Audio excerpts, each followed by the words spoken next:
Günlərin 11-ci sinifin ilk paragraflarından başlayaraq izahlarla gedəcəyik. Bir dəqiqə. Və biraz slayd dərslərlə gedəcəyik. Xəritələr zad yadınızda qalsın deyə. Artıq əyani dərslərimizdə də, onlayn dərslərimizdə də bu cür slaydlardan istifadə edəcəyik. İlk növbədə biz nə haqda danışacağıq? Təbii ki, Rusiya imperiyasının Qafqaz və Volqaboyu ərazilərdə apardığı işğallar bir bura nəzər salacağıq və onların Cənubi Qafqaza etdiyi yürüşlər haqqında danışacağıq. Ümumi şəkildə biz fikir veririk ki, 1752-56-cı ildə burada göstərdiyimiz Həştərəxan və Kazan xanlıqları Volqa çayı ətrafı ərazilərdə bu hissələr ilkin dövrdə işğal olunmuşdur. Hansı ki, bu işğallar 1752-1756-cı ildə həyata keçirilir. Kazan xanlığı, gördüyümüz buradakı xanlıq 1752-ci ildə, daha doğrusu üzr sayın, 1552-ci ildə və 1556-cı ildə işğalları həyata keçirir. Burada sadəcə illəri verməmişəm. İllər burada video şəklində yadınızda qalacaq və yaxud videonu bir daha izləməklə daha da möhkəmləndirə biləcəksiniz. Elə 16-cı əsrdən bu işğallar başlayır. Yəni Volqaboyu ərazisində. Və belə bir sual versək bilənlərdən, bu Həştərəxan və Kazan xanlıqları deyir ya. Bu xanlıqlar hansı dövlətin parçalanmasından yaranmışdı? Kimsə bu sualı cavablamaq istəyərmi? Həştərəxan və Kazan xanlıqları, hansı ki demişdik ki, Həştərəxan xanlığı, Kazan xanlığı, Noqay ordası, bu xanlıqlar yaranmışdı bir dövlətin parçalanmasından. Qızıl orduydu müəllim. Bəli, Qızıl Ordu idi. Neçənci əsrdə parçalanıb yaranır bu xanlıqlar? Yəni Qızıl Ordu neçənci əsrdə parçalanır və yerində bu xanlıqlar yaranır? 15. 15, bəli, 15-ci əsrin sonu. Belə ki, uşaqlar, 1480-ci il Slavyanlar və yaxud Moskva knyazlığı, yəni orada biz Moskvadır, Kiyev knyazlıqlardır, bunlar hamısı bir adından Slavyanlar gedir. Bəli, Kiyev knyazlığının və yaxud Moskva knyazlığının Qızıl Ordu üzərindəki üstünlüyü. Belə ki, Qızıl Ordu parçalanmamışdan əvvəl 1480-ci ildə Uqra çayı sahilinə yürüş edir. Bu Uqra çayı Volqa çayından bir balaca daha şərqdə yerləşən çaydır. Bəli, Uqra çayı sahilinə yürüş edir və orada Slavyanları məğlub etməyi düşünürdü. Ancaq Slavyanların ordusunun daha çox olması Əhməd xanın geri çəkilməsinə səbəb olur. Yəni Uqra dayanmasından, Uqra görüşündən qaçır.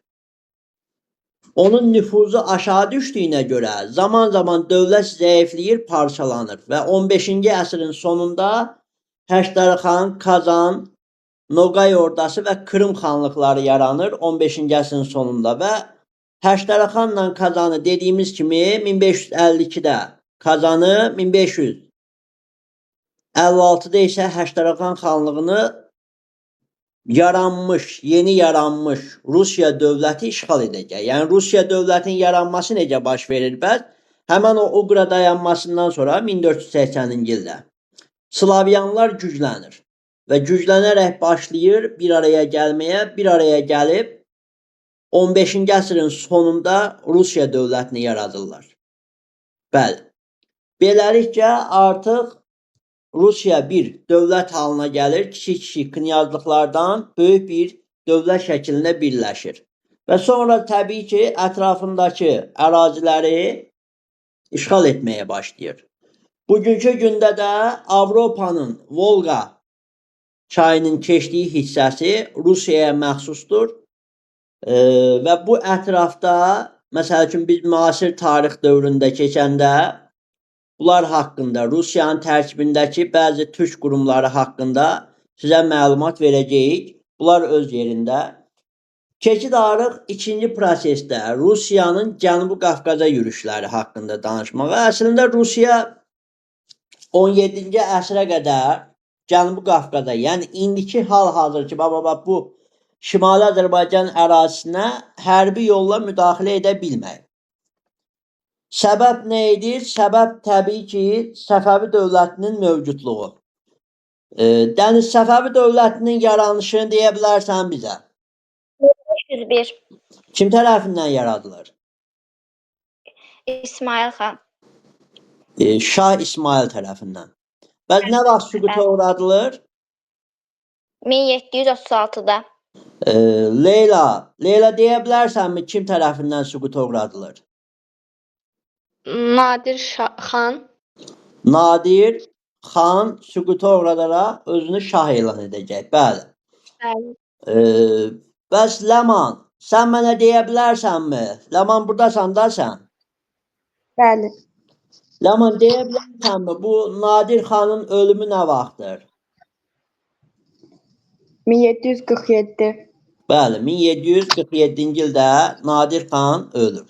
İndi uşaqlar, bu hissədən bəziləriniz keçməmisiniz. Bu hissənin, o Nadir xanın ölümü prosesləri. Onlar haqqında ilin əvvəlində gələcək. Mən sadəcə bu yay ərzində 11-ci sinif müəyyən qədər çətindir deyə çalışacağım ki, sizdə bir algı yaradım. Yəni, Azərbaycan tarixində 11-ci sinif hissəsi Rusiyanın Azərbaycan torpaqlarını işğal etməsidir. Bir də cənubda Qacarlar adlandırdığımız İranın Azərbaycanı işğal etmək prosesidir.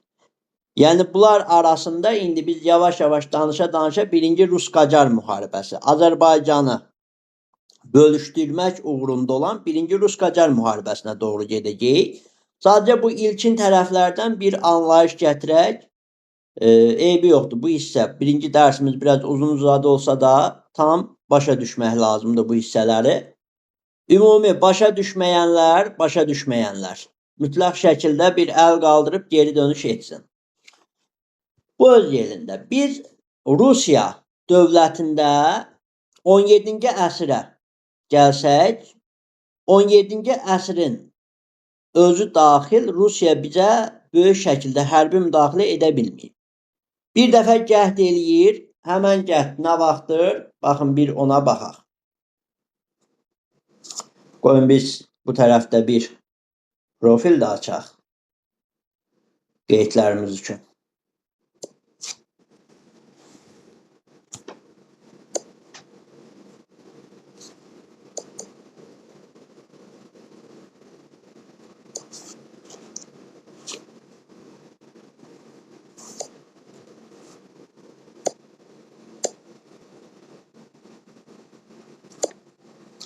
Bəli. Demək, Rusiyanın bizim ərazimizə yürüşləri, ilk müdaxilə etmək istəyi 1653-cü ildə başlayır. Yəni, hərbi müdaxilə etməyə çalışır. Amma bu hərbi müdaxilə təbii ki, uğursuz olur. Bu dövr üçün Azərbaycan Səfəvi imperiyasıdır. Ümumi, yəni Azərbaycanda istər şimali, istər cənubi Azərbaycanda Səfəvi imperiyası mövcuddur. Və 1653-cü ildə təbii ki, buranı idarə edən ikinci Şah Abbasdır. Azərbaycanı idarə edən düz cənub torpaqlarımızda daxil olmaqla. Bax, indiki Şimali Azərbaycan tünd yaşıl rənglə verilibdir. Yəqin ki, hər kəs tam şəkildə görür buranı. Şah II. Abbas özü 1642-dən 1666-ya kimi hakimiyyətdə olub.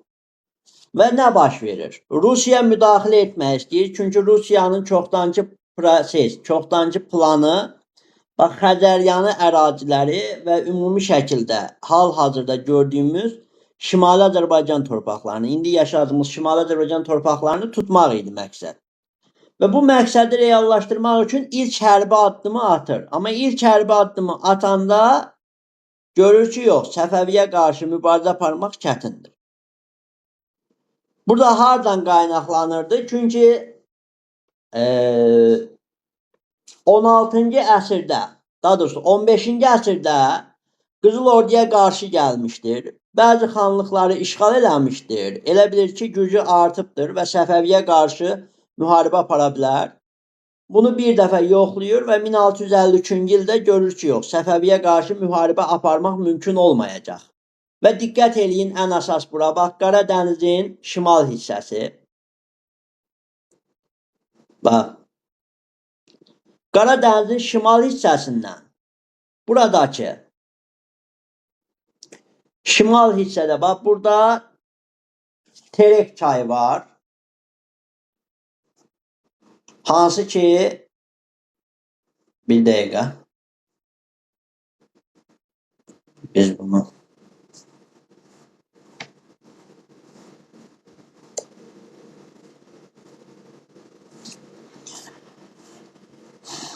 bax, Terek çayı bu yuxarıdakıdır. Üstünə Volqa yazılıb, o səhvən Volqa yazılıbdır, o Terek çayıdır. Terek çayı. İndi nə eləyirdi Rusiya? Rusiya başlayır ilk növbədə 1653-cü ildə müharibəni başlatmazdan əvvəl Terek çayı sahilində qalalar tikdirir ki, gələcəkdə Səfəviyə qarşı buradan gedişatları aparsın. Ərzaq yığsın, silah yığsın, ordu yığsın və bu hissədən müharibələrini aparsın. Amma o ki 1653-cü ildə müharibəyə başlayır, 1662-ciyə qədər, 1662-ci ilə qədər baş verən münaqişələrdə görür ki, bunun uğur qazanması mümkünsüzdür. Ona görə neyiniyir? 1662-ci ildə dostluq və əməkdaşlıq haqqında müqavilə imzalayırlar Şah II. Abbasla və beləliklə daha çox artıq o Səfəviyə qarşı müharibə yolundan çəkinir. Dostluq müqaviləsi imzalayır. Və beləliklə bax, o Terek çayı sahilində tikilmiş qalaları Şah II. Abbas dağıtdırır. Bəli. Və dolayısıyla Rusiya tam şəkildə burada Səfəviyə qarşı çıxa bilmir. Bu 17-ci əsrdir. Bəs növbəti gedişatda nə baş verəcək? Şah II. Abbasdan sonra 1-ci Süleyman hakimiyyətə gələcək. 1666-dan 1694-ə. Süleyman 1667-ci ildə 1667-ci ildə Rusiya ilə ticarət müqaviləsi imzalayır. Daha doğrusu bunu Ruslar istəyirdi. Səbəb nə idi? Ruslar Azərbaycanda hazırlanan ipəyi Avropaya öz üzərlərindən daşıyaraq aparmaq istəyirdilər. Çünki əvvəl gəlib keçirdi, bax, Səfəvidən Osmanlı ərazisinə gəlib keçirdi. Baxın, bir dəqiqə burada biz baxın, gəlirdi Səfəvi ərazisindən Osmanlı ərazisinə. Bax, bu Qara dəniz sahili Osmanlı ərazisidir. Hansı gəlirdi, buradan keçib gedirdi. Bax, qırmızı ilə işarələdiyim. Vergi kimə verilirdi? Yəni, o ipək Avropaya aparılanda, o keçdiyi ölkənin ərazisini hardan keçirsə, ona vergi verməlidir. O vergini kimə verdi? Osmanlıya. Osmanlı da təbii ki, güclənirdi. Rusiyada planlayırdı ki, əgər ipəyi öz yolu ilə keçirib Avropaya aparmaq mümkün olsa, onda Səfəvi vergini Rusiyaya verəcək. Yəni, Rusiya daha da güclənməyə başlayacaq maddi baxımdan. Və belə bir prosesə çalışırdı, amma hələ ki mümkün eləyə bilməmişdi. 1667-ci ildə ilk ticarət müqaviləsi imzalanır. Bunlar arasında ilk ticarət müqaviləsi, bax, 1-ci Süleyman, Sultan Süleyman yox ha, Sultan Süleyman Osmanlı dövlətindədir. Şah 1-ci Süleyman. Bu isə Səfəvi dövlətindədir. Şahdan söhbət gedirsə. Bəli. Nəhayət ki 1667-də ticarət müqaviləsi imzalanır. Ruslar gömrük rüsumu vermədən Səfəvi ərazisində ticarət apara bilərdilər. Bəli. Amma Rusiya burada yenə də Səfəvi ipəyini öz ərazisindən Avropaya keçirmək planını alındıra bilmir. Hələ ki buna razı değildi. Çünki Rusiya ərazisindən keçəndə yol daha da uzanırdı və bu daha çox xərcə və vaxtın uzanmasına səbəb ola bilərdi. Ona görə təbii ki buna razı değildi. Burada isə bir dənə Osmanlının ərazisindən keçdi. Səfəvi ipəyi haradaydı? Avropa ölkələrində idi artıq. Ona görə də Rusiya ilə çox da böyük razılaşma gedişatı baş verir. Bunu burada qoyaq. Biz gəlirik təbii ki hara? Artıq Rusiyanın Azərbaycana tam şəkildə işğalçılıq planlarını həyata keçirmək üçün hücumlarına. Yəni artıq diplomatik dostluq yox, müharibə şəklində. Və bu proses nə zaman baş verəcək? 1721-ci il sona çatır, 22-ci ildə. Müəllim, 1722-ci ilə qədər hərbi müdaxilə edilməməsinin səbəbi varmı? Təbii ki var. Aramızda Şimal müharibəsini bilən var. Yadında olan var Şimal müharibəsi. Kimin yadındadır? Kimlə və ya Rusiya ilə kim arasında olmuşdu Şimal müharibəsi? Nə vaxt? Kim demək istəyər? Heç kəs. Heç birinizin yadında qalmayıb Şimal müharibəsi. Yaxşı. Qalmayıb. Onda mən deyəcəm. Demək, uşaqlar, Şimal müharibəsi İsveçlə Rusiya arasında gedən müharibədir. O bölgəni bir dənə görsədək. 1700. 1700-dən neçəyə qədər? 1721'e kimi Niştat sülhüydü. Bəli, 1721-də Niştat sülhündə sona çatır. Uşaqlar, diqqət eləyin bu əraziyə. Həm coğrafiya var burada, həm tarix var. Baxın, İsveç. İsveç ərazisi o zaman, bax bu Finlandiyada İsveç ərazisinə daxil idi. Hələ Finlandiya dövləti tam mövcud değildi. Yəni burada İsveç krallığı idi və bu ərazi Rusiya ərazisidir. Sadəcə Rusiyanın ərazisi biraz geri şəkildə idi. Desəz müəllim, səbəb nə idi? Çünki Rusiya o dövrdə hələ Baltik dənizinə tam çıxa bilməmişdi. Bax, görürsünüz Baltik dənizi bu hissədir. İndi testlərdə qarşımıza qarışıq suallar çıxacaq. Bir kontur xəritə formasında da testlər üzərində göstərərik, danışarıq o hissələr haqqında. Rusiya sırf 1700-cü ildə Baltik dənizinə çıxış əldə etmək üçün İsveçlə müharibəyə başlayır. Və 1721-ci ildə bu müharibəni qazanır, Niştat sülhünü imzalayır. Bu sülhə əsasən artıq Rusiya Baltik dənizinə çıxa bilərdir. Yəni dolayısıyla Rusiya İsveçin Baltik sahili ərazilərini işğal etmiş olur və bunlar arasında müqavilə imzalayır. İsveç də bunu təsdiqləyir. Rusiyanın Baltik dənizinə çıxdığını təsdiqləyir. 1721-ci ildə müharibə bitir. Ona kimi indiki Azərbaycan, yəni o dövr üçün Səfəvi dövləti, bugün üçün Azərbaycan ərazisinə yürüş etməyə macal tapır. Bəs bu dövrdə Rus hökmdarı kimdir? Kim deyə bilər? Bu dövr üçün Rus hökmdarı 1700-cü illər üçün Rus hökmdarı kim ola bilərdi? Deyə bilərsən 1700-lər üçün Rus hökmdarı.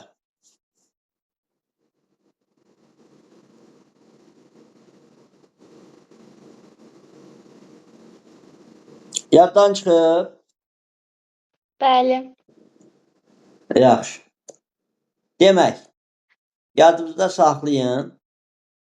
bu dövr üçün Rus hökmdarı 1600 bir dəqiqə Pyotr. 1682-dən 1725-ə qədər hakimiyyətdə olmuş.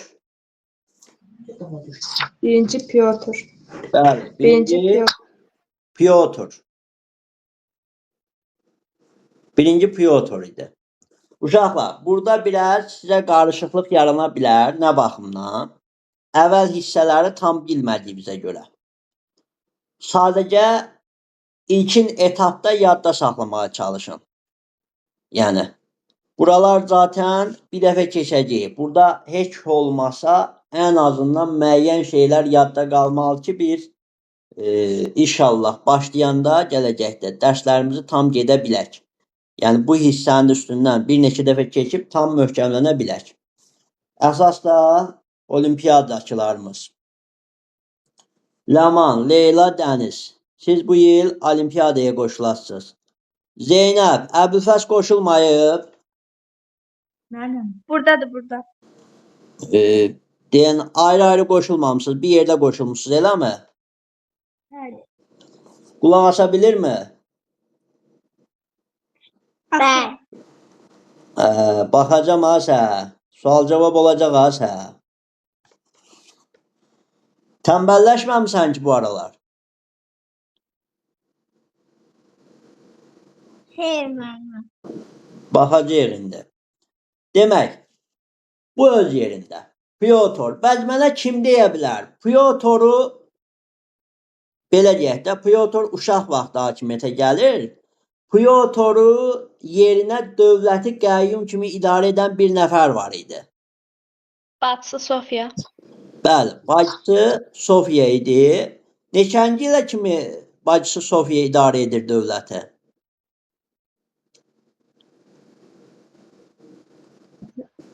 1680'e kadar idi. Neçəyə? 80'e kadar. Yox, 1682-də bu uşaq olaraq hakimiyyətə gəlir. Onda bacısı qəyyumluğu əlinə alır, dövlət idarə etməyə başlayır. Mənim 89. 1089-a qədər, bəli, 7 il. 7 il müddətinə idarəçiliyə başlayır. Yaxşı. Bəli, bu öz yerində biz indiki prosesdə qayıdırıq əsas məsələyə. Əsas məsələ Pyotrun 1721-ci ildə Şimal müharibəsində qalib gələrək Azərbaycana hücumlarıdır. Düzdür, bu hücumlar haqqında geniş məsələ danışmayacağım. Çünki əvvəlki dərslərimizdə biz onlar haqqında danışacağıq. Amma bilin ki, 18-ci əsrdə 1722-dən ta ki 1724-cü ilə qədər Pyotr Azərbaycana yürüşlər edir. Və Pyotrun Azərbaycanda əsas planı Xəzər sahili bölgələri tutmaq idi. Bax, fikir verin bura. Bura önəmlidir. Bax. Xəzər sahili bölgələri. Düz Dərbənddən, bax indi onu göstərəcəyik. Bax, fikir verirsiniz burada Dərbəndi. Düz Dərbənddən cənubda Gilana qədər. Bax, indi burada Gilanı tam göstərməyibdir. Bax, Gilana qədər, işarələdiyim yerə qədər Xəzəryanı bölgələr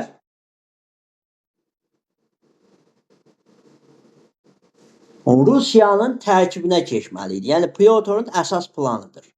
Və təbii ki, yürüşlərə başlayır. O, Azərbaycana yürüşə başlayanda Azərbaycanı ələ keçirmək istəyən ikinci bir dövlət var. Bu dövr üçün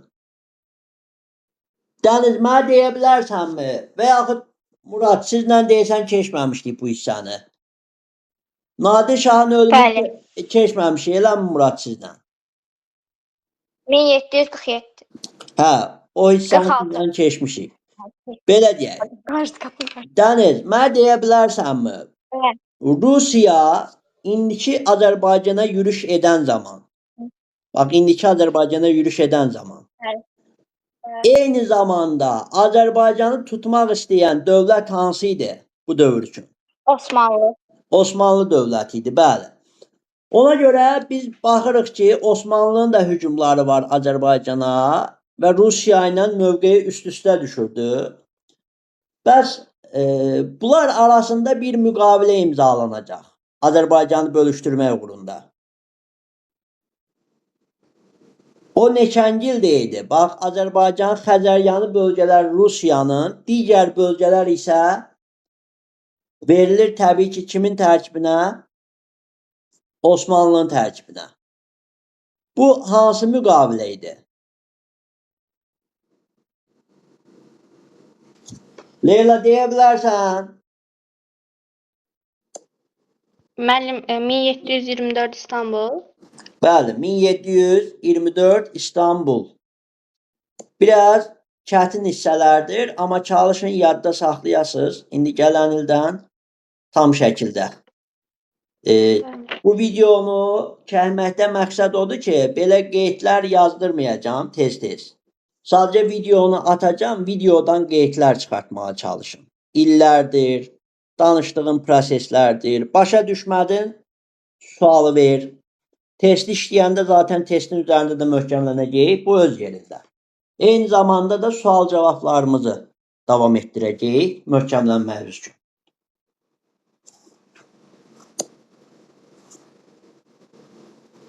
İndi bir dəqiqə baxaq burada.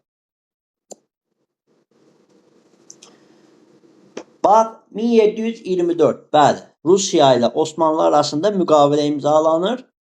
İstanbul müqaviləsi olaraq bilinir bu müqavilə və Xəzər sahili bölgələr Rusiyanın ixtiyarına, qalan Azərbaycan torpaqları isə Osmanlı işğal zonasına daxil edilir və beləliklə bununla da Azərbaycan, Rusiya, Osmanlı arasında bölüşdürülür. Bir dənə sadəcə Osmanlı, bax bu Şamaxı bölgəsində, bax bura diqqət edin.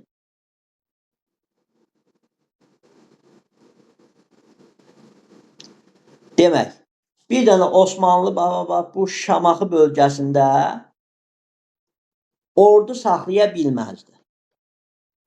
Səbəb nə idi? Niyə ordu saxlaya bilməzdi? Səbəb ondan ibarət idi ki, Ruslar Xəzəryanı bölgədə olanda o Şamaxı zonası hündür zonadır. Osmanlı nə vaxtsa Rusla arası pisləşən kimi o Xəzəryanı bölgələrə rahat şəkildə yürüş edə biləcəkdi. O da deyir ki, bərabər olmağımız üçün sən Şamaxı bölgəsində ordu saxlama. Çünki bir var ki, yuxarı doğru dağlıq tərəfə çıxırsan, yəni Rus qoşunu Xəzər sahilindən dağlıq hissəyə çıxmalı idi döyüşmək üçün. Osmanlı ordusu isə rahat idi. Üz aşağı döyüşə gedirdi və üstünlük Osmanlı ordusunda olurdu. Buna görə də Rusiya deyirdi ki, yox, sən orada ordu saxlama, biz də müqaviləmizi təsdiqləyək və Azərbaycanı bölüşdürək. Azərbaycanın çox ərazisi Osmanlıya düşsə də ən belə qaymaqlı yeri Rusiyaya düşür.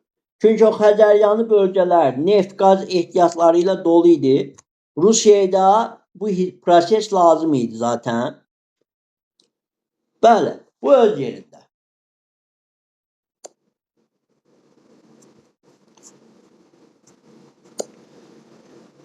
Bax, Rusiyanın apardığı proseslər, Azərbaycanı işğal etmə yönündə apardığı proseslər, təbii ki, o Pyotr öləndən sonra Azərbaycan təzədən öz müstəqilliyini bərpa edəcək. Orada biz sonraki dövrlərdə Nadir xanın sərkərdə olaraq Rus qoşunlarını da, Osmanlı qoşunlarını da Azərbaycandan çıxartması haqqında danışacağıq. Onlar biraz uzun məsələdir. Onlara təbii ki, başqa digər dərslərimizdə baxacağıq. Sadəcə bir algı yaransın buradan sizin üçün. Və nəhayət biz keçirik Rusiyanın digər güclü hökmdarlarından biri Yekaterina dövrünə. Bəli. İkinci Yekaterina.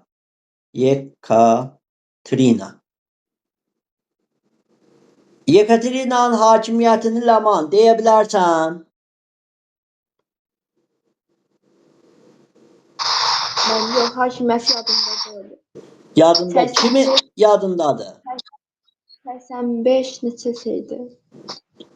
Yox, 85 deyil. Kiminsə yadında qalıb Yekaterinanın hakimiyyəti? 1762-1769. 1762-1796. Bəli, bu da Qafqazı işğal etməyə çalışırdı, amma Qafqazı işğal etməzdən əvvəl onun əsas hədəfi hansı bölgə idi? İndi bunlar haqqında danışacağıq. Bax, bir dənə bu hissədən də danışaq, keçək. Artıq biz Aleksandr dövrünə, əsas 11-ci sinifimizin dərsinə. Bir dəqiqə. Bəli. Əsas orada 11-ci sinifimizin dərs hissəsinə, 1-ci Aleksandr dövrünə, siz də gələn dərs hələ 11-ci sinifdən o e-kitabxanadan açıb o dərsi 1-ci paraqrafı oxuyarsınız. İndi çatdıracağım ki, çalışacağım ki, 2-ci paraqrafa da keçək. İlk dərsdir deyə əvvəl yerlərdən də məlumat verməliyik. Bu məlumatları da qeyd etmək lazımdır. Demək, gələn dərs bunlar üzərindən sual cavabımız olacaq. İndi burada məsələ nədən ibarətdir? Yekaterina dövründə də Azərbaycanın işğal olunması prosesi üçün çalışırlar. Amma ilk növbədə Yekaterina nəyə çalışırdı? Osmanlını məğlub etməyə. Bax, hansı ki, Qara dənizin bu ətraf hissəsində olan Osmanlının işğal edilməsi prosesi. Düzdür, əsas hədəfi Osmanlını bölüb parçalamaq olsa da tam parçalaya bilmir. Sadəcə müəyyən məğlubiyyətə uğradır. Müəyyən qədər üstünlüklər qazanır burada Rusiya. Belə ki, 1768-ci il Rusiya Osmanlı arasında müharibə başlayır və 1774-ə qədər davam edir bu müharibə. Bəs bu müharibə nə üçün idi? Bir, Osmanlını zəiflətmək, iki, Qara dənizə çıxış əldə etmək. Bax, görürsünüz bu hissəni. Bu, ümumi şəkildə Qara dəniz sahili kimin əlində idi? Təbii ki, Osmanlıların əlində idi. Avropanın da xeyli hissəsini Osmanlı tutmuşdu. Bəs nə baş verəcək? 1774-ə qədər davam edən döyüşləri Rusiya qazanacaq. Rusiya bu döyüşləri qazanmaqla bax, Qara dənizə çıxış əldə edir. Bax, görürsünüz, burada gəmilər qoymuşuq. Bax, artıq Qara dəniz tək Osmanlının yox, həmçinin də Rusiyanın gəmilərinin olduğu bir bölgəyə çevrilir. Bugünkü gündə də, bugünkü gün özündə də Qara dəniz sahilində Rusiya ərazisi yerləşir. Baxın, bu sarı bölgə Rusiya ərazisidir. Təbii ki, dünya üzrə ölkənin ən böyüyü Rusiyadır. 17,1 milyon kvadrat kilometrlə. Baxın, hal-hazırki Qara dənizə Rusiyanın yenə çıxışı var və bu o dövr üçün qazanılmış müharibələrdən qalan hissədir ki, Rusiya burada üstünlüyünü möhkəmləndiribdir Qara dənizdə. Bugünkü gündə televizorda çox eşidirsiniz, ondan da danışacağıq. Rusiya-Krım müharibəsi. Əslində, baxın, bu balaca bir ərazi var, Krım yarımadası. Bu ərazidə əvvəl türklərdən ibarət olan Krım xanlığı mövcud olub. Və bu Krım xanlığı Rusiyanın ərazisinə keçməsi prosesləri haqqında da bir qısa məlumat verəcəm. Amma ilkin dövrdə kimdə idi?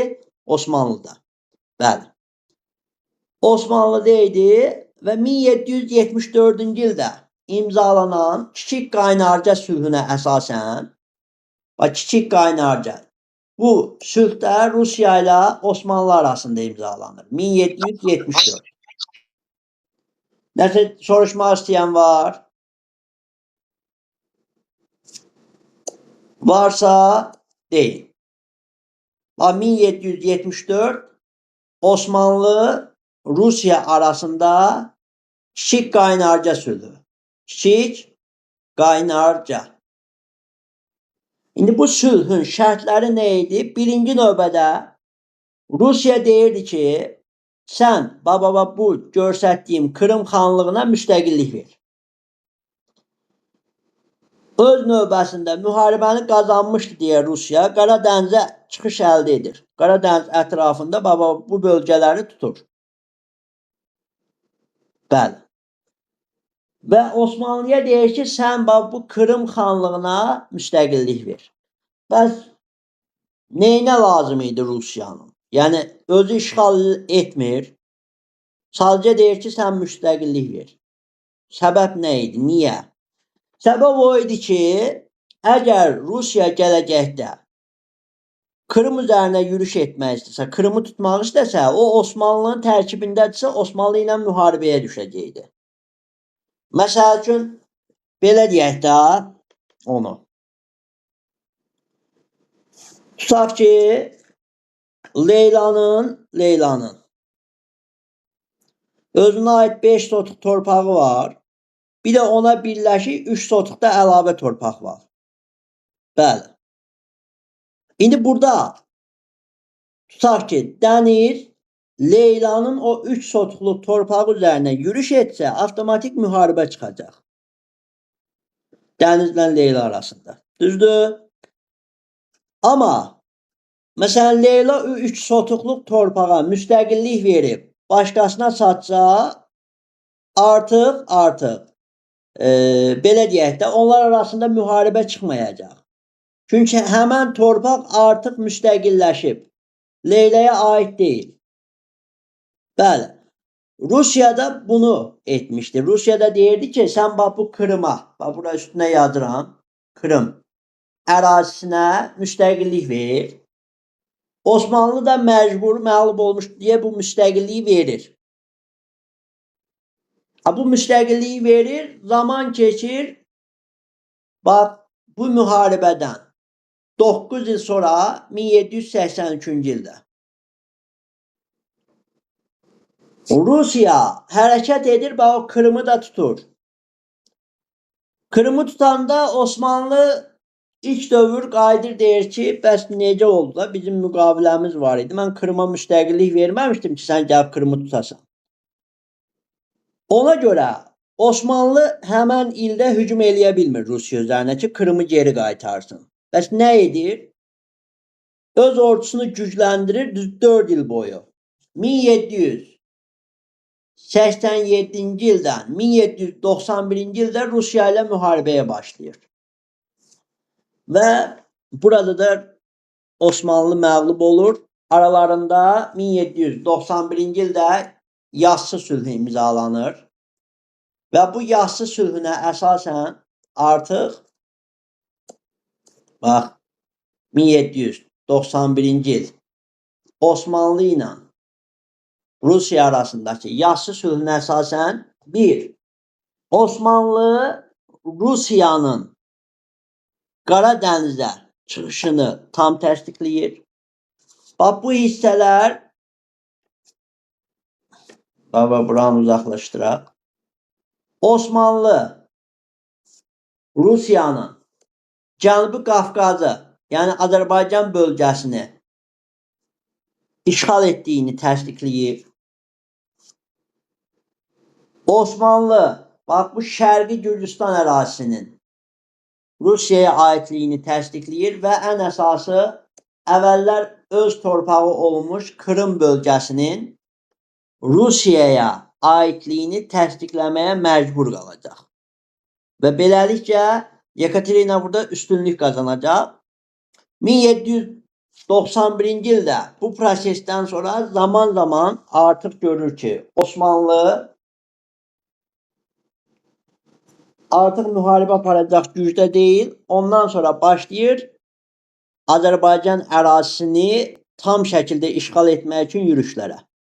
1795-ci ilin sonunda Zubova, öz sərkərdəsi Zubova bu əmr verir ki, sən Azərbaycana yürüşə başla. 1795-ci ilin sonunda. Bu yürüşə başlayır Azərbaycan ərazisinə. Azərbaycanda bir çox yerlərə hücum eləyir. Ancaq 1796-cı ildə Yekaterinanın ölüm xəbəri artıq bu müharibənin dayanmasına şərait yaradır. Rəhbərləri öldüyü üçün Azərbaycandan çəkiləcəklər. Bəs bu çəkilmə necə baş verəcək? Yekaterina özü güclü siyasətçi idi və güclü orduya malik idi. Ordunu idarə edə bilirdi. Amma onun oğlu gələcək hakimiyyətə. 1796-dan 1801-ə buna deyirlər Rusiyada 1-ci Pavelin hakimiyyəti. 1-ci Pavel. Yaxşı, nə baş verir 1-ci Pavelin hakimiyyətə gəlişi ilə? Pavel o qədər güclü idarəçi deyildi. İdarə sistemində də çox iştirak etməmişdi deyə hakimiyyətə gələn kimi ilk işi bütün ordunu Azərbaycandan çəkmək idi. Yəni idarəçilik yox idi. İkincisi, onu təmin edəcək iqtisadi düşüncəyə malik deyildi. Yəni buradakı ordunu təmin edə biləcək gücə malik deyildi 1-ci Pavel. Ona görə Pavelin dövrü Azərbaycan demək olar ki, öz müstəqilliyini geri qaytardığı dövrdür müəyyən qədər. Və Azərbaycanda artıq xanlıqlar mövcud idi da. Belə deyək. Bir dəqiqə. Sənnəsə internet problemi var.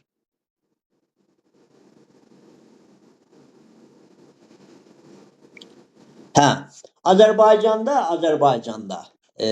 artıq belə deyək, xanlıqlar öz müstəqilliklərini geri qaytarırlar. Əvvəlki Rusiyadan asılı vəziyyətdə idilər. Bu dövrdə artıq Pavelin dövründə Azərbaycandan çıxıb getdiklərinə görə ruslar müstəqilləşirlər. Bu Azərbaycan xalqı və Azərbaycanda mövcud olan xanlıqlar müstəqilləşir.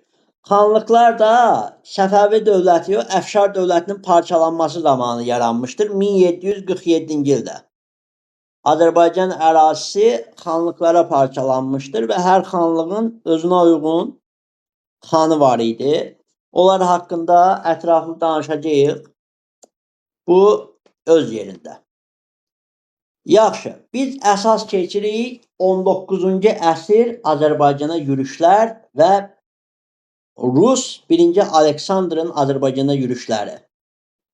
1-ci və 2-ci Rus-Qacar müharibələri haqqında əsas məlumatlarla gedək. Bu hissə əsas hissədir. Qəbula da mütləq şəkildə görürsən ki, gəlir düşür. Biz nəyə diqqət eləməliyik?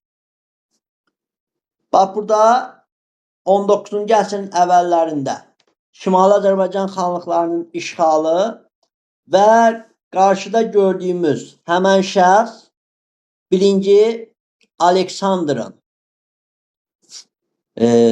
komandiri olan Siyanovdur. Bəli, Siyanov. 1-ci Aleksandr. Bax, görürsünüz burada. 1801-1825-ci ildə hakimiyyətdə olub. Rus çarıdır və Aleksandr hakimiyyətə gəldikdən sonra qətiyyətli şəkildə Azərbaycana yürüş edilməsi və bu ərazilərin tabe edilməsi haqqında qərar verir. Yəni Pavelə əsasən güclü idarəçilik idi. Pavel zəif idarəçi olaraq bilinir tarixdə. Bəli. Aleksandr. Yaxşı. İlk növbədə Aleksandr hansı proses aparacaq? 1801-ci ildə Aleksandr ilk növbələrdə demək, işğal prosesi ilə əlaqədar ilkin olaraq Georgiyevski belə deyək də sülhünün hazırlanması haqqında bir qərar verir. Amma Georgiyevski sülhü imzalanmır bu dövrdə. Sadəcə bəzi Azərbaycan xanları və Gürcüstanla, hansı qonşuluğumuzdakı Gürcüstanla Georgiyevski sülhü imzalayacaqdı və onları öz tərkibinə alacaqdı.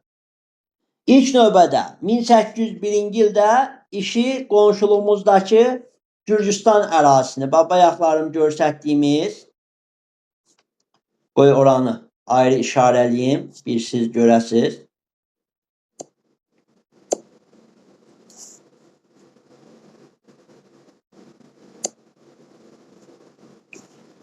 Bax, fikir verin bura.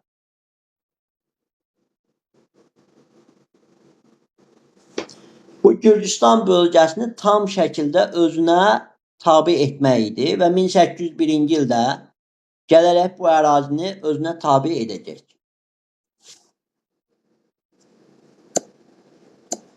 1802-ci il Quba və Lənkəran xanlıqları ilə Georgiyevski traktatını imzalayacaq və bu traktat həmçinin də Gürcüstana aid ediləcək.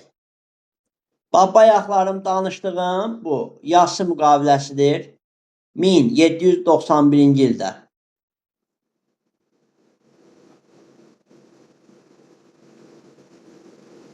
Görürsünüz, Azərbaycan ərazisində Osmanlının fəal siyasət, yəni işğalçılıq proseslərini həyata keçirməkdən məhrum olunması prosesi.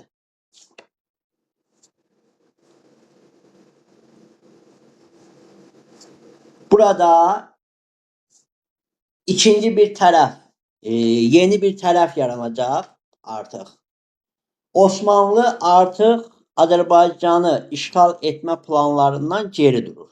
Yəni artıq təsdiqləyirdi ki, bu ərazilər Rusiyaya aiddir, Rusiya işğal zonasına aiddir. Amma yeni bir tərəf yaranmışdı. 1796-cı ildə Qacarlar, yəni İran. Bəli, artıq bu Qacar şahlığı 1796-cı ildə formalaşmışdı. O da Azərbaycan ərazilərinin özünə aid olduğunu iddia edirdi. Əslində məsələ nədən ibarət idi? 1747-ci ildə bu əfşarlar, Nadir Şah Əfşar Türk sülaləsindən idi.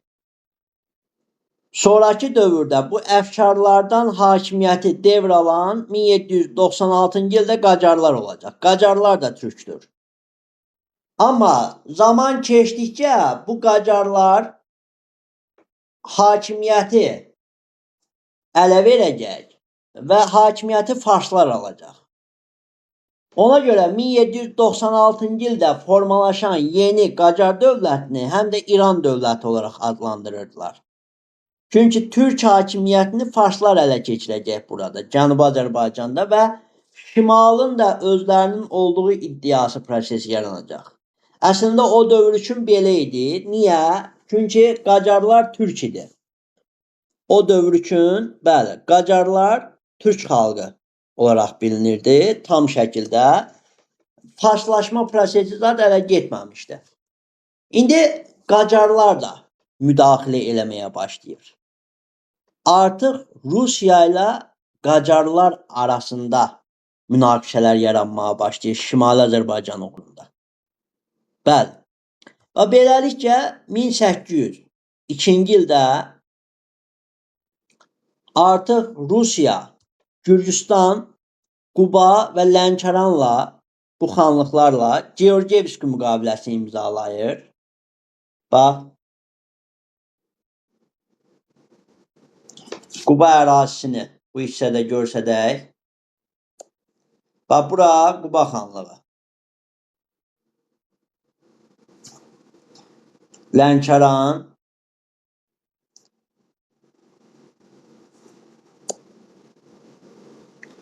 və Gürcüstan bölgələri. Bəli, bu əraziləri.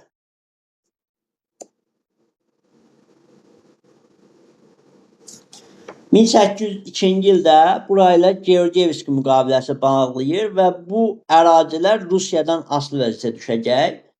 Və bir də 1801-ci ildə demək, Gürcüləri cəzalandırmaq üçün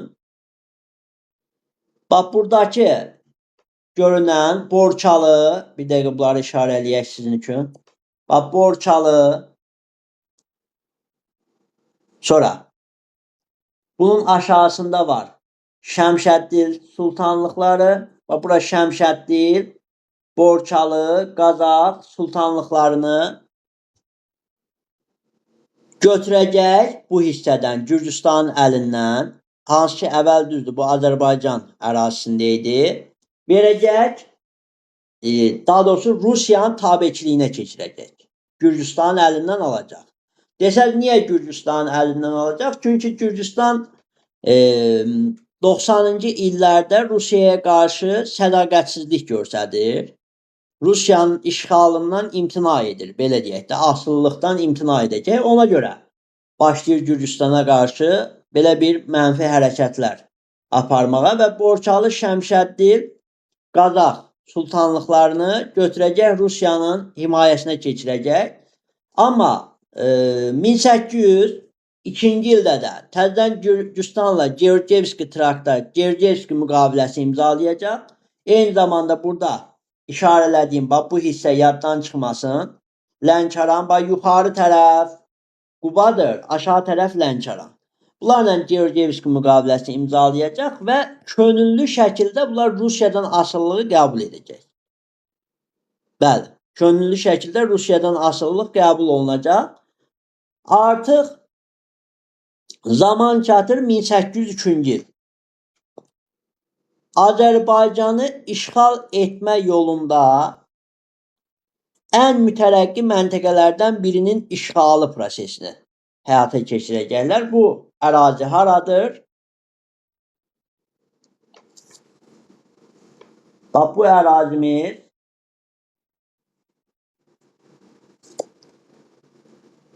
Car Balakən zonasıdır. Bax bu hissə. Yaxşı. Niyə bu ərazi? Səbəb nədir? Səbəb ondan ibarət idi ki, bu ərazi şimal hissəsi dağlıq bölgə idi. Bax bu ərazilər, bax bir dənə buranı diqqət eləyin. Bu ərazilər dağlıq bölgə idi. Bu ərazi isə, bax ox işarəsi qoyduğum düzənlik bölgə idi, uşaqlar. İndi coğrafiyaçılar onu yaxşı biləcək. Bu ərazidə Qanıqəyri-Çay düzənliyi var. Bax bu hissədə. Coğrafiyanı keçəndə, daha yaxşı anlayanda bu hissəni daha yaxşı başa düşəsiniz ki, o yuxarı tərəfin relyefi dağlıqdır, çox hündür ərazilərdir. Bir dənə orada Qanıqəyri-Çay düzənliyidir ki, oradan Ruslar rahat şəkildə Azərbaycana daxil ola bilirdilər. Bəli, oranı tutmaq üçün Car Balakəni tutmaq lazım idi. Bəli. Bəs nə baş verəcək? Təbii ki, 1803-cü ildə Car Balakən bölgəsinə işğal başlayacaq. Siyanov bu işğalı başladır. Təbii ki, Carlılar buna razı deyildilər.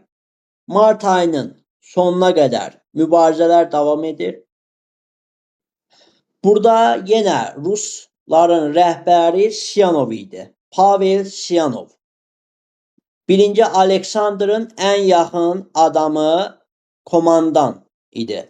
İndi gəlirlər 1803-cü ildə Car Balakən bölgəsinə. Car Balakən bölgəsində müharibələr aparırlar. Əlavə gətirilmiş qoşunlar nisbəti ilə 1804-cü ilin aprelinə qədər baş verən döyüşlərdə Ruslar üstünlüyü ələ keçirir.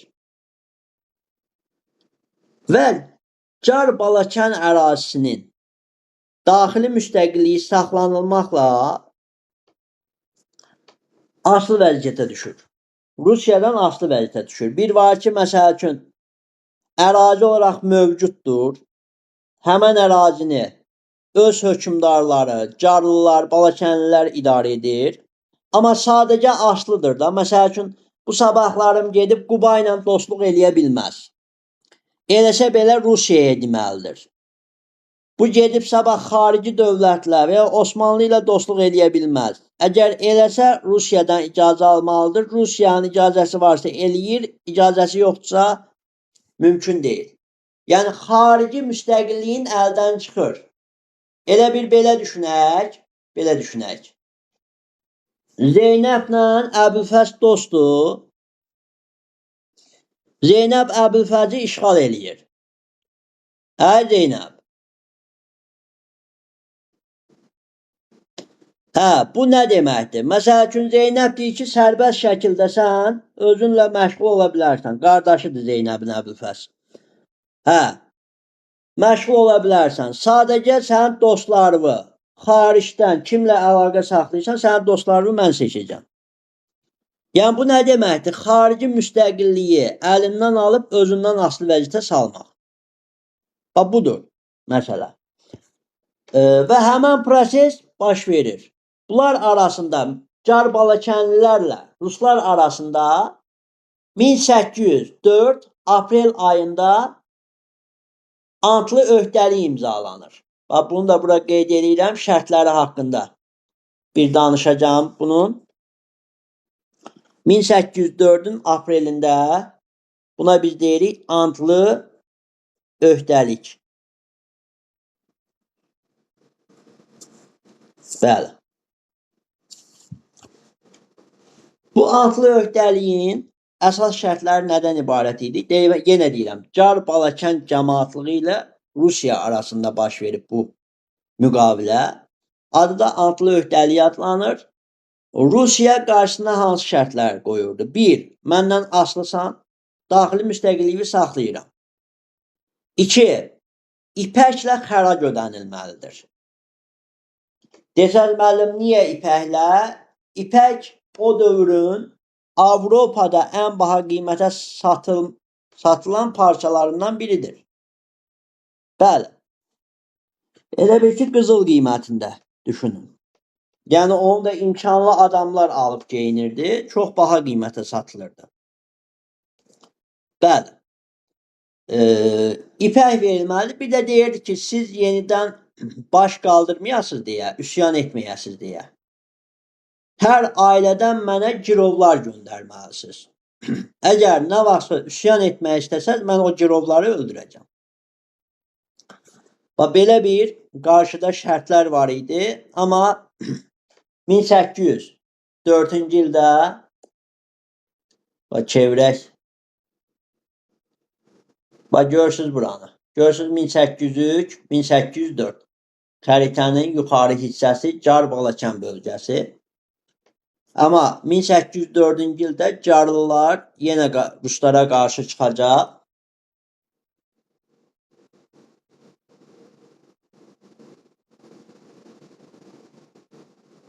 Bəli. Yenə başlayacaq Ruslara qarşı çıxmağa. Həmən o Car Balakən bölgəsində Zakatala yaxınlığında döyüş baş verəcək. İlk növbədə Car Balakənlilər Rusları məğlubiyyətə uğradacaq. Amma Ruslar əlavə qüvvə gətirməklə yenidən bu Car Balakən əhalisini məğlubiyyətə uğradacaqlar. Müəyyən qədər vergini çoxaltmaqla yenidən özlərindən asılı vəziyyətə salacaqlar.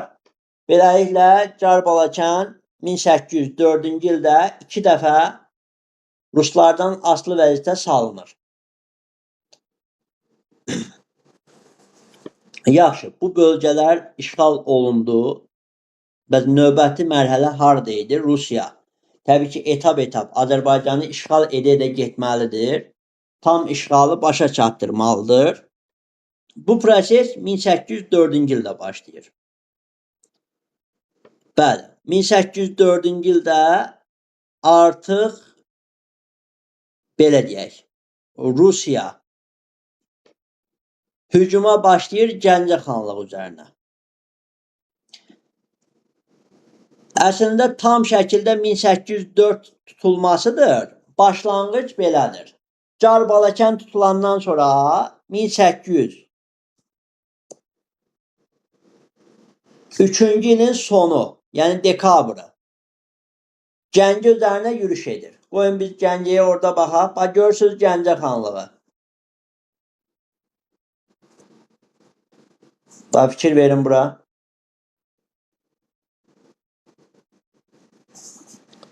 Bəli, bu əraziyə 1803-cü ilin dekabrında yürüş edir. Burada Gəncəli Cavad xanla, bax Cavad xanın hakimiyyətini yazıram bura.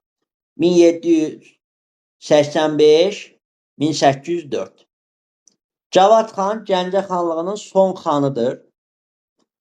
Cavad xanla Siyanov arasında, yani 1. Aleksandr var. Rus hökmdarı 1. Aleksandr, bayaq dediyimiz 1. Aleksandr, hansı ki 1801-1825-ci ildə hakimiyyətdə olmuşdur. Həmən Aleksandr Gəncə xanlığı üzərinə öz komandanı Siyanovu göndərir. Siyanov da gəlib bu Gəncə xanlığı ilə Cavad xanla müharibəyə başlayacaq. Bu Cavad xan.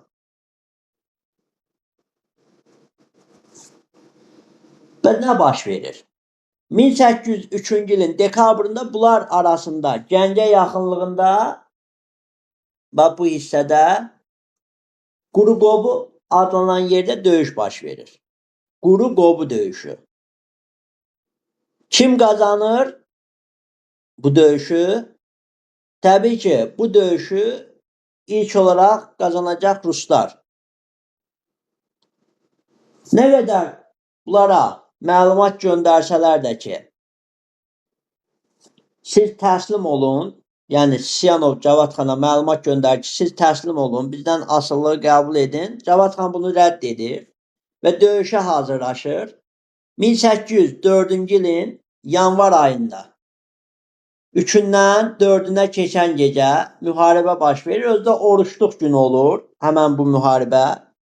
Oruçluq günündə döyüşlər baş verir. Cavad xan uzun müddət mühasirəni qoruyub saxlasa da, Ruslara təslim olmasa da, Lazarev adlı Siyanovun adamı bir şəxs tərəfindən silah vasitəsilə Cavad xan öldürülür və Cavad xanın öldürülməsi ilə zaman-zaman zəifləmə prosesi gedir. Çünki hərbi başçı öldürüldüsə, orada artıq taktikanı verən yoxdursa, zaman-zaman ordu müəyyən qədər məğlubiyyətə uğramağa şərait yaradırdı və zaman-zaman təbii ki, bu Gəncə xanlığı 1804-cü ilin elə yanvarında tamamilə işğal olunur Rusiya tərəfindən və Rusiyaya qarşı çıxdığına görə, onun tələbini qəbul etmədiyinə görə həmən vaxtda ləğv olunur Gəncə. Və Gəncənin bu müqavimətinə uyğun olaraq Gəncəni bir dənə də cəza gözləyirdi. Bəs hansı cəza idi o? 1. Aleksandr, Rus hökmdarı 1. Aleksandrın yoldaşı. Yoldaşının adı Yelizaveta idi. Yelizaveta'nın adına Gəncə şəhərin adını, Gəncənin adını dəyişdirərək Yelizavetpol adlandırılır. Yəni biz 1804-cü il tarixindən sonra Azərbaycan müstəqilliyini tamamlayana kimi, indi 90 ildən sonra, 100 ildən sonra bir müstəqillik çıxacaq. Ondan sonra Gəncə adı bir dəfə bərpa olunacaq. Ona kimi 1804-dən Gəncə adlandı Yelizavetpol. Özdə Gəncə adını kəsənlərə də qızıl pulla gərmə yazılırdı. Bəli, bu prosesdə bir cəzalandırma forması olaraq gedirdi ki, Azərbaycanın yerli adını dəyişdirib ruslaşdırma prosesi həyata keçirdi.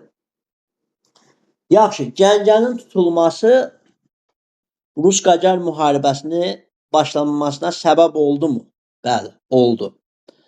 Qacarlar bayaq dediyim kimi Cənubi Azərbaycanda türk mənşəli Qacar sülaləsi bugünkü İran ərazisini idarə edirdilər və Gəncənin tutulması Fətəli Şah, Qacar şahı Fətəli şahı da neyləmişdi? Məhv etmişdi. Çünki o da Azərbaycanı istəyirdi və onun səhvi idi ki, Gəncə tutulmağa imkan verdi. Çünki Gəncənin tutulması ilə Azərbaycan torpaqlarına Rusiyanın tam şəkilli yolu açılmışdı. Və buna görə də artıq müəyyən qədər Fətəli Şah geciksə də şimala gələrək yavaş-yavaş Ruslara qarşı Azərbaycanlılara dəstək durmağa başlayır ve o da Azerbaycan'ı işgal etmeye çalışır. Biz burada ne baş verecek? 1804 yıl iyun ayı İrəvan yaxınlığında 3 kilsə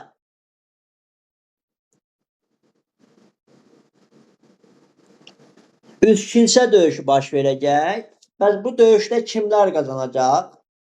Fətəli Şah öz ordusu, öz oğlu Abbas Mirzəni ordusu ilə bir yerdə göndərmişdi bura.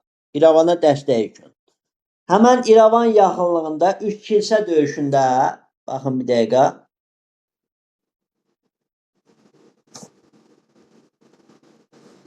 Bax, İrəvan xanlığı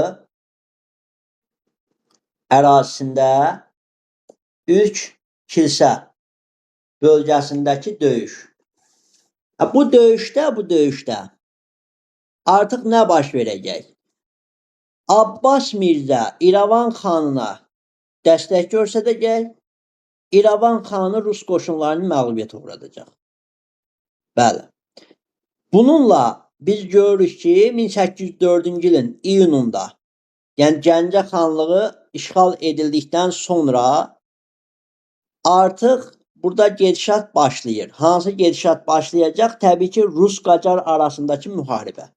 Bəli, birinci Rus-Qacar müharibəsi başlayır.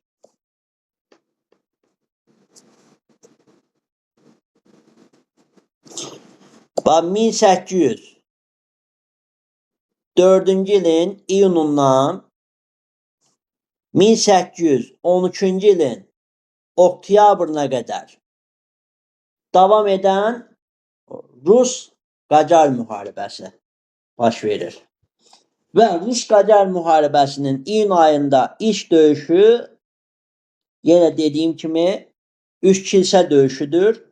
Biraz sonra isə aşağı tərəfdə bu Göyçə gölündən Zəngiçay başlayır.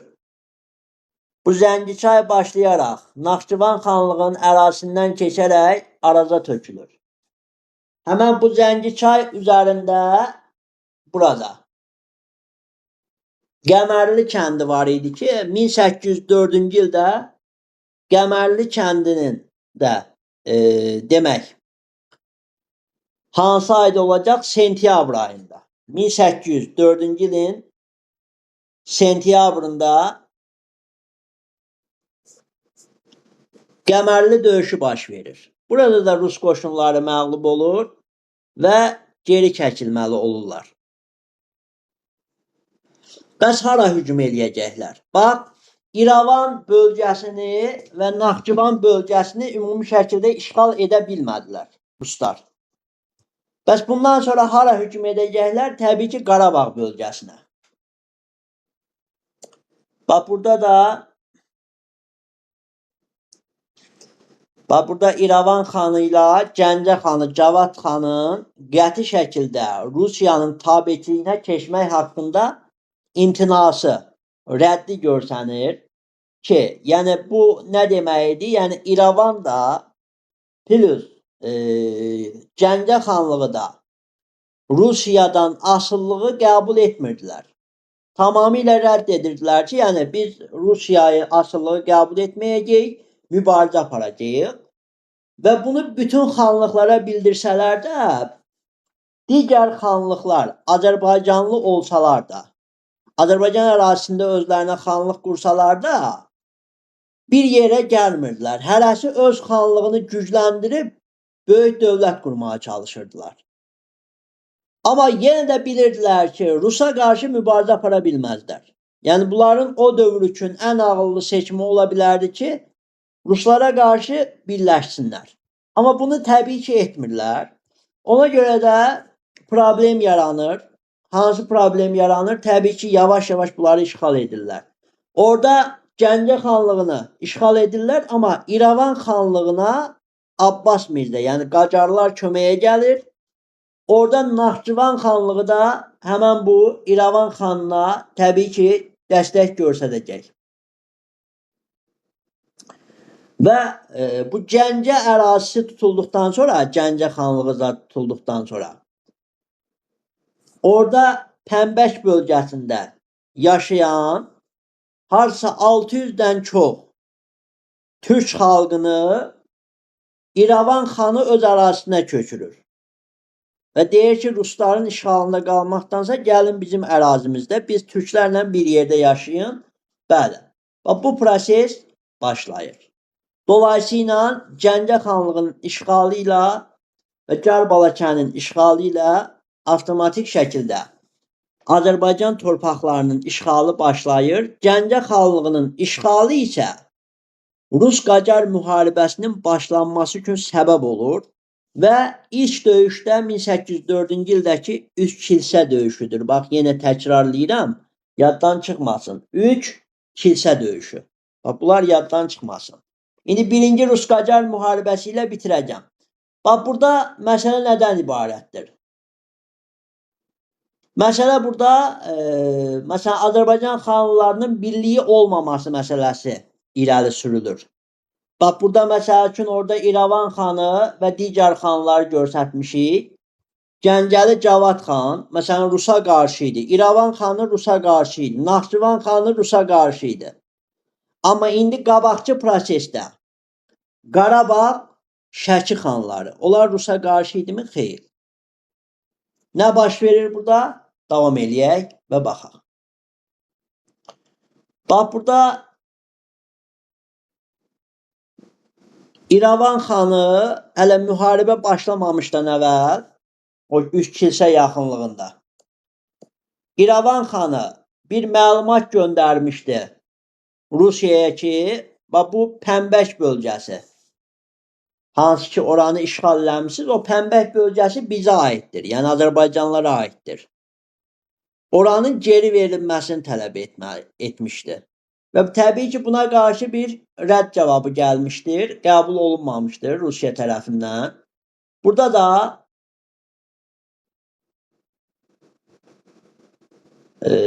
İran məsələsidir. Bəs burada nə idi? Dediyimiz Abbas Mirzə, yəni Fətəli Şahın, Qacar Şahının oğlu. Burada məsələ nədən ibarət idi?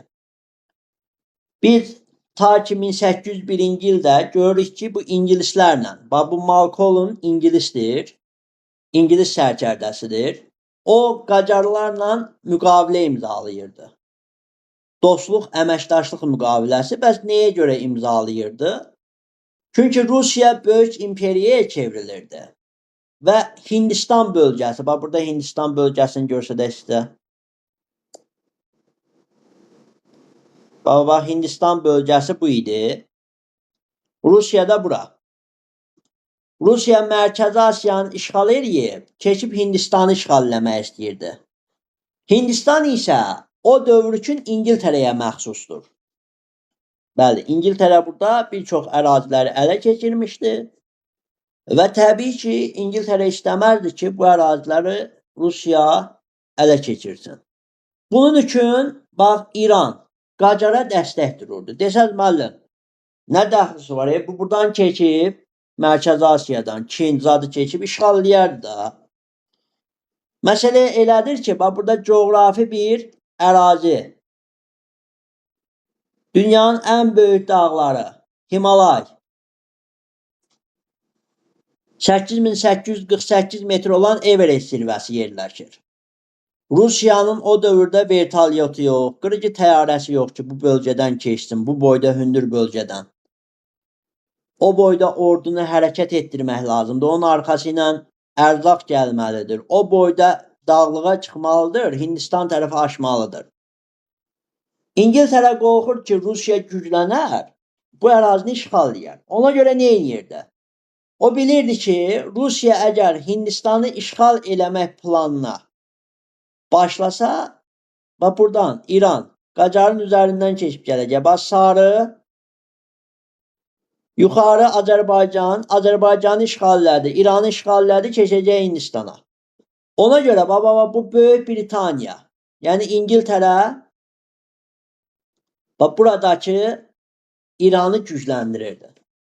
ordu baxımından, silah baxımından, maddi baxımından dəstək verirdi. Bəli. Və beləliklə öz ərazisi olan, bir vaxtlar işğal etdiyi Hindistanı Rusiya işğalından qorumağa çalışırdı. Bax, bu prosesdə Rusiyanın təbii ki, gözündən qaçınmır. İndi keçid alaq burada digər məsələlərdən birinə. Bunlar danışdığım proseslərdir. Car-Balakən bölgəsinə yürüşlər, Zakatala yaxınlığındakı döyüşlər, Car ərazisi 1803-1804-də Gəncə qalasının fəthi, yəni 1803-ün dekabrında oraya yürüş, 4-də də işğalı prosesini baxacağıq. Azərbaycanın parçalanması və Rus işğalı hələ 19-cu əsrin əvvəllərində bölgələrin işğalı haqqında danışılır. Ümumi şəkildə biz Gəncə xanlığından, Qacarların buraya dəstəyindən, daha doğrusu Gəncə xanlığından sonra Qacarlarla Ruslar arasında başlayan birinci müharibədən sonra biz baxırıq Qarabağ xanlığına yürüşə. Bəs Qarabağ xanlığına yürüş edəndə müharibə gedirmi? Xeyr, getmir. Səbəb, fikir verin bura, Qarabağ xanlığı yazılmışıq. Diqqətimiz burada olsun. İndi Rusiya Qarabağ xanlığı üzərində yürüş eləməyə başlayanda Qarabağ xanlığı bilir ki, Rusiya güclüdür, tab gətirə bilməyəcək. Avtomatik 1805-ci ilin 1805-ci ilin 14 may tarixində tarixi Kürək çay müqaviləsi imzalanır. Qarabağ xanlığı ilə Rusiya arasında. Bununla Qarabağ xanlığı Rusiyanın tabeçiliyinə keçir. Bir həftə sonra, yəni 21 may tarixində o Şəki xanı Səlim xana, bu Qarabağ xanı İbrahim Xəlil xandır bu dövr üçün. Şəki xanı Səlim xana Qarabağ xanı məsləhət eləyir ki, sən də Rusun tərkibinə keç. Yoxsa Rus işğal eləyəcək, bir dəfəlik səni də hakimiyyətdən salacaq, xanlığını da ləğv eləyəcək. İyi ki, gördün, Gəncə xanlığını necə ləğv elədi. Və məsələ bundan ibarət idi. Və Səlim xan da bu Qarabağlı İbrahim Xəlilin sözünə qulaq asır. Elə 1805-ci ilin bir həftədə 21 mayında Səlim xan da Şəki xanı idi. Şəki xan. Onunla müqavilə imzalayır. Kürəkçay müqaviləsində Rusiya ilə Rusiyanın tabeçiliyinə keçir. İndi Rusiyanın tabeçiliyinə keçəndə məsələ nədən ibarət idi? Qarabağlı İbrahim Xəlilə deyirdi ki, sən dövləti idarə edərsən. Sən Rusiyanın Qarabağın general qubernatoru adlanarsan. Yəni, hakimiyyətin davam edəcək, 8 çevron vergi verərsən bizə. 8 çevron, bir çevronda 5-10 qızıl pul idi. Yəni 5-10 dəyərində qızıl pul idi. 5-10 qram dəyərində. Bəli. Və sən deyirdi ki, bizə 8000 çevron xərac ödəyərsən. Təbii ki, Rusiyada buna razılaşırdı və deyirdi ki, sən öz oğluvu neyniyərsən, bizə göndərərsən. Nə üçün? Təminat üçün. Deyirdi, təminat üçün göndərsən bizə, o bizdə qalır və beləliklə sənin də üsyan qaldırmayacaq və müharibə etməyəcəyi və dair təminat vermiş olursan bizə. Və beləliklə, bu müqavilə imzalanır. Növbə, bura Şirvan yazılıb. Buna həm Şirvan, həm də Şamaxı xanlığı deyə bilərsiniz. Növbə bura gəlir.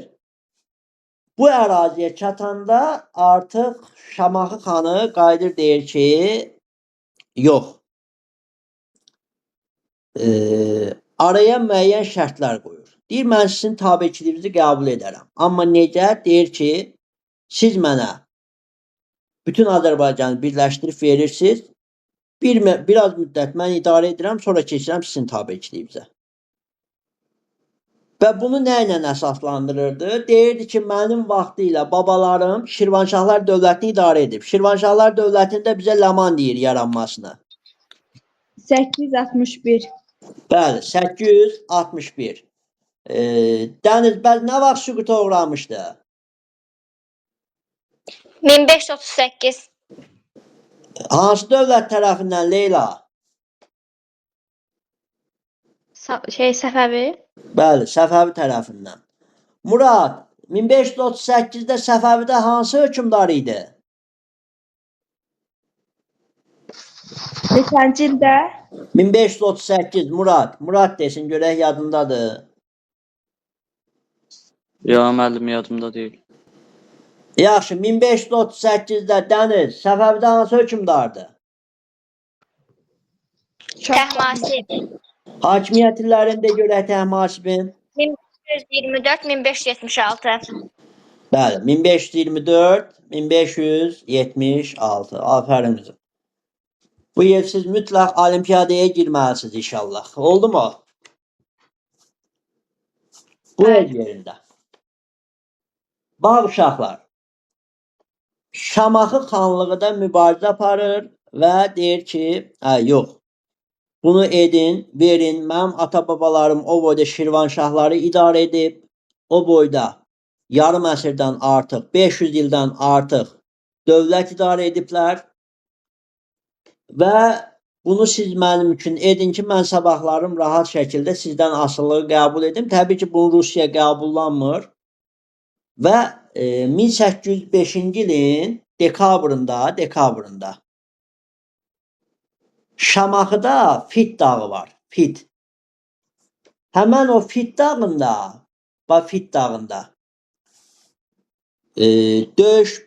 döyüşə hazırlaşır. Həmən bu Mustafa xan, Şamaxı xanı. Rusiya hücum eləyəndə bu görür ki, yox, ordu cəhətdən çatmayacaq. Özdə Rusiyaya biraz əvvəl tabeçiliyini bildirmiş Şəki xanı Səlim xan, Qarabağ xanı İbrahim Xəlil xan da Rusiyaya dəstək verirdi. Bəli. Yürüş eləyirlər o Şirvan xanın üzərinə. Yürüş eləyirlər, Şirvan xanı görür ki, yəni Şamaxı xan, Mustafa xan görür ki, bunlar başarmayacaq. Bacarıya bilmədikləri üçün o təslimiyyat göstərir və 1805-ci ilin 6 dekabrında, daha doğrusu 6 dekabr, bəli, Kürəkçaya bənzər müqavilə imzalayır. Bax, Kürəkçay müqaviləsi deyil ha. Kürəkçaya bənzər müqavilə imzalayaraq Rusiyanın tabeçiliyinə keçir. Bəli. Və beləliklə biz görürük ki, burada 1805-ci il Qarabağ, bəli, 1805-ci il Qarabağ, Şəki və Şirvan, yəni Şamaxı xanlıqlarda Rusiya tərəfindən işğal olunur. Daxili müstəqillikləri saxlanılır. Sadəcə Rusiyadan asılı vəziyyətə düşürlər və vergi verməyə başlayırlar. Və beləliklə biz bu xanlıqlarımızın işğalını birinci mərhələdə görürük. Hələ ki Rus-Qacar müharibələri davam edir. Yaxşı uşaqlar, mən burada saxlayacağım.